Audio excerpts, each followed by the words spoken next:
Pagkatapos ng karanasang ito, naging mas determinado si Sokhan. Ang mga kasalukuyang hadlang ay magiging mga hakbang sa hinaharap. Tiyak niyang tatapakan ang mga taong humahamak sa kanya at mailigtas niya ang kanyang tagapagligtas sa nakaraang buhay. Tuwang-tuwa na sinabi ni Sokhan kay Wan na gagawin niya ang kanyang makakaya upang kumpletuhin ang kanyang mga hamon. Ngumiti si Wan, sinasabing napaka-proactive niya, kaya niya ito nagustuhan, kahit na minsan ay delusional siya. Sinubukan ni Sokhan na bigyang kahulugan iyon ng positibo, hindi sarkastiko. Pagkatapos, gusto niyang humingi ng pabor kay Wan. Seryosong sinabi ni Sokhan na gusto niyang magrekomenda siya ng martial arts na angkop para sa Supreme Divine Art. Nag-alangan si Wan nang marinig ito. Tumingin siya sa paligid ng library, pagkatapos ay kumuha ng isang libro na pinamagatang Supreme Limitless Sword Art.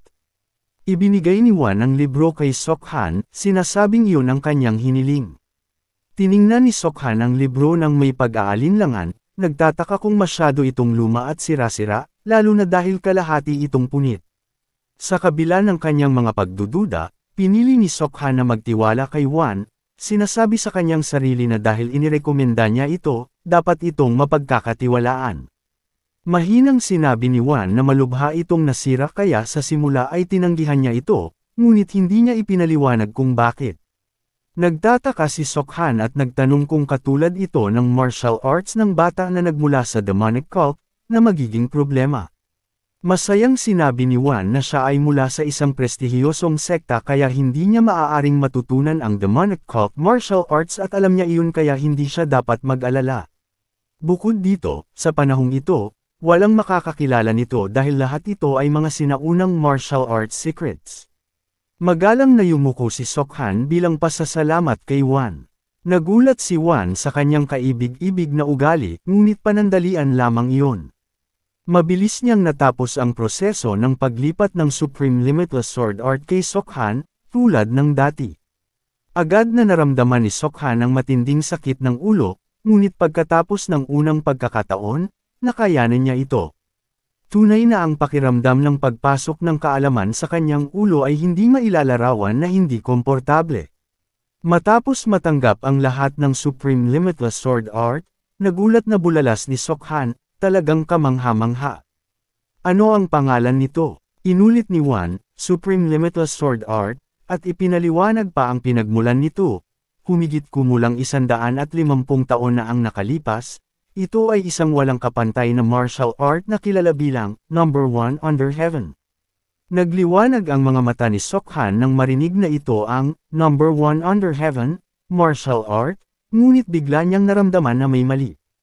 Nag-aalangan siyang nagtanong kay Wan kung ang impormasyon sa kanyang ulo ay tunay at kung bakit 3 lamang ang mga stance.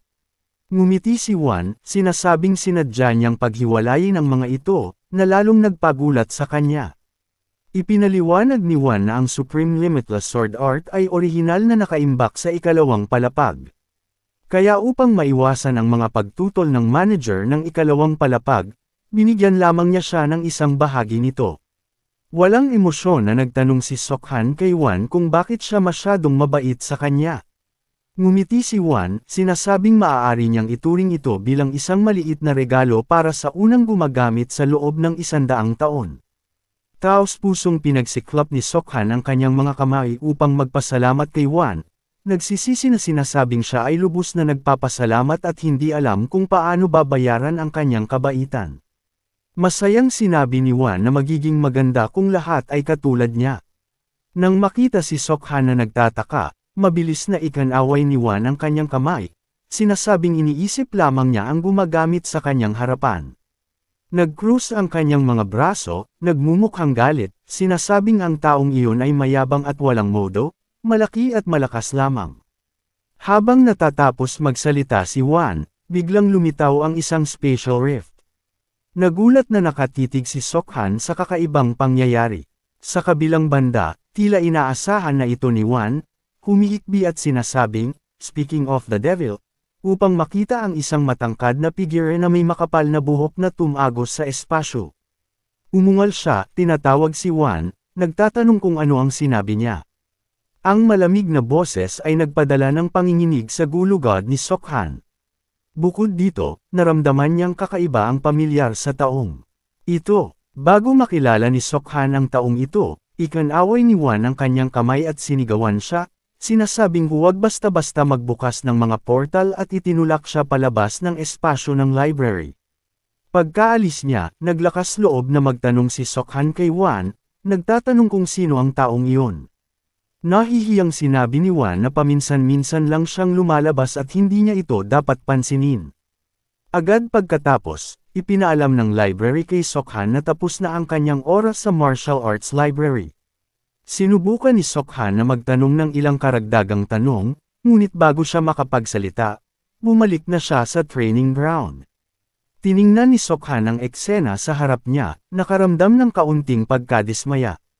Tiningnan niya ang mga training logs na nasira, tila hindi lumipas ang oras habang siya ay nasa martial arts library. Inisip ni Sokhan ang lalaking nakilala niya sa library at nagtaka kung sino siya at bakit niya naramdaman ang gayong impresyon. Nagpasya si Sokhan na hayaan na lang ito. Ang mahalaga ngayon ay ang pagsasanay sa Supreme Limitless Sword Art. Hindi maiwasan ni Sokhan na mamangha sa kanyang puso. Ang Supreme Limitless Sword Art, kung saan ang limitless ay nangangahulugang walang hanggan, ay isang nakakasilaw na sword art. Una, gustong dagdagan ni Sokhan ang ilang likas na tunay na enerhiya sa kanyang espada. Gusto lang niyang subukan ito. Hindi inaasahan, ang Supreme Limitless Sword Art ay maaaring gumamit ng likas na tunay na enerhiya. Marahil ang orihinal na intensyon ng founder ay lumikha ng isang sword art na maaaring gumamit ng likas na tunay na enerhiya. Tuwang-tuwa si Sokhan na gumuhit ng ilang magagandang landas ng espada sa langit.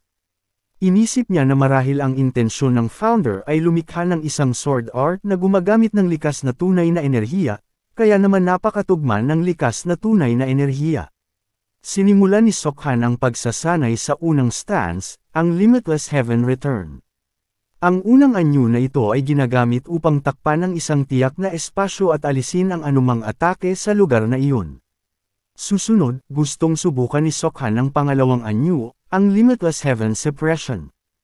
Ang anyo na ito ay gagamit ng likas na tunay na enerhiya upang palibutan ang espada at pagkatapos ay durugan ang kalaban ng walang awa.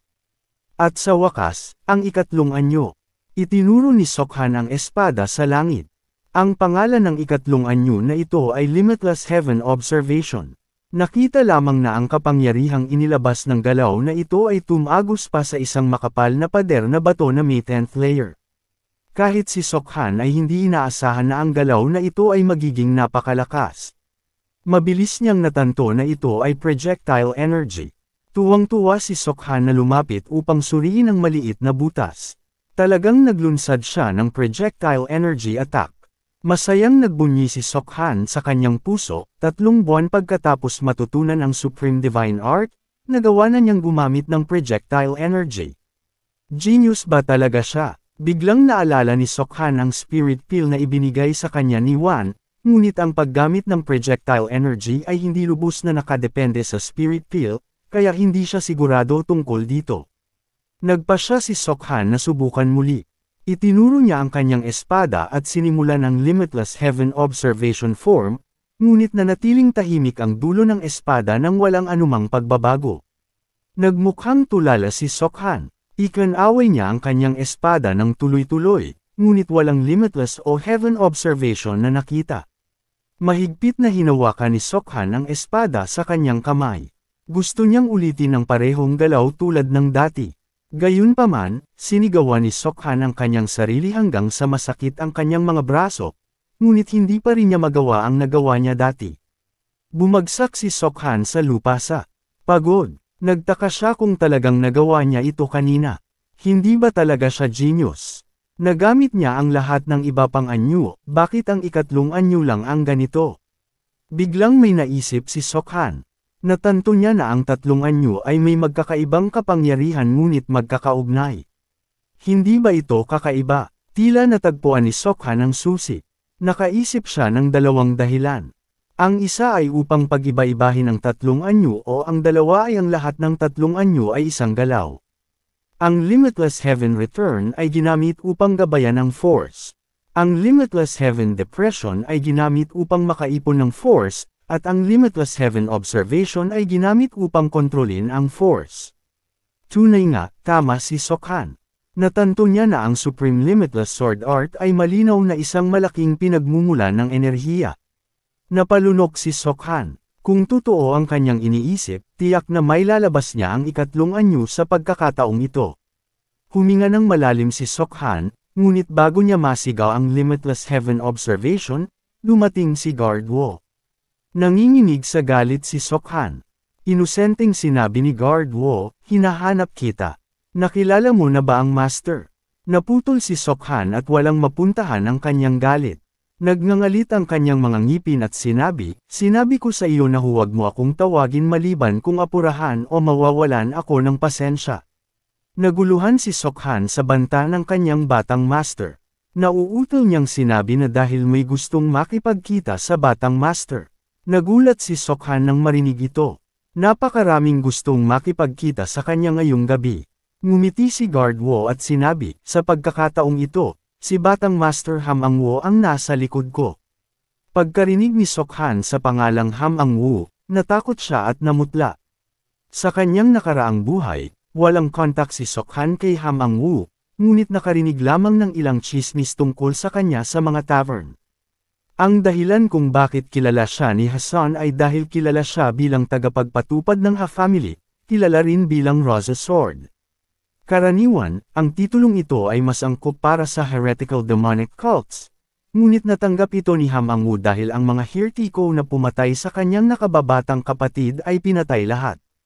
Ang kalupitang iyon ang nagdulot ng palayaw na Rosa Sword na lumitaw kay Ham Ang Wo.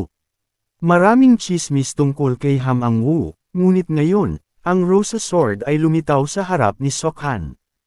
Ang hindi matakot ay hindi tao. Nakita lamang ang isang maliit na ulo na sumilip. Sobrang kinabahan si Sokhan kaya hindi siya naglakas loob na huminga ng malakas. Hindi inaasahan, ang Rosa Sword na si Ham Yang Wo ay isang kaibig-ibig na batang lalaki na masayang nagsabi, "Nice to meet you, Sokhan." Hindi inaasahan ni Sokhan ang sitwasyon na ito kaya natigilan ang kanyang mukha sandali. Nakatayo si Ham Yang Wo sa likod ng bodyguard ni Wo, nakatitig kay Sokhan. Pagkatapos ay ngumiti ng maliwanag nang medyo nag-iingat si Sokhan, "Hello, Sokhan brother." Nang makita ang mapurol na ekspresyon ni Sokhan, nagtaka ang bodyguard at si Ham Yang Wo, "Young master, anong problema? Bakit ka nagulat?" Pilit na ngumiti si Sokhan at sumagot, "Wala," at tahimik na sinusuri ang taong mukhang mabait sa harap niya. Tama, bata pa siya kaya wala pa siyang titulong Rosa Sword. Sa pag-iisip nito, hindi na nakaramdam ng takot si Sokhan, nag-cross ang mga braso at tinanong si Ham Yang Wo, "Anong gusto mo sa akin?" Nagpakita ng nasasabik na ekspresyon si Ham Yang Wo, "Gusto kong itanong, sasali ka ba sa family entrance ceremony?" Naalala ni Sokhan ang family entrance ceremony, isang seremonya na ginaganap para sa mga batang mahigit 10 taong gulang upang makita kung karapat-dapat sila sa pangalang Ha. Sa kanyang nakaraang buhay, nabigo siya ng husto. Sa pag-iisip nito, mas naging determinado ang kanyang mga mata. Sinabi ni Sokhan sa isang boses, "Sasali ako, pero may problema ba?" Pinalakpak ni Ham Wo ang kanyang mga kamay nang marinig ito, "Kung gayon, may gusto akong itanong sa iyo. Gusto kong turuan mo ako ng martial arts." Pagkarinig nito, nagulat si Sokhan, "Turuan ng martial arts?" Kinabukasan ng umaga, sa labas ng gate ng bahay, 2 gatekeeper ang nagchichismisan ng may interes. "Narinig mo na ba ang balita?" "Anong balita?" "Ang balita tungkol sa bagong third young master. Tumangala ang taong mahaba ang buhok ng may paghamak." Yung bastardo ba yun?" Paalala ng taong kalahati ang buhok, "Hoy, mag-ingat ka. Narinig ko na tinalo ng third young master si Young Master Z." Namutla ang mahabang buhok, "Hoy, hoy." Ngumiti ang taong kalahati ang buhok at nagtanong, "Bakit ka nagulat?" Hindi pa tapos yun. Gumamit din siya ng knockout move kay Young Master Z. Noong panahong iyon, hindi niya alam na may nakatingin sa kanya sa likod na may matalim na titig.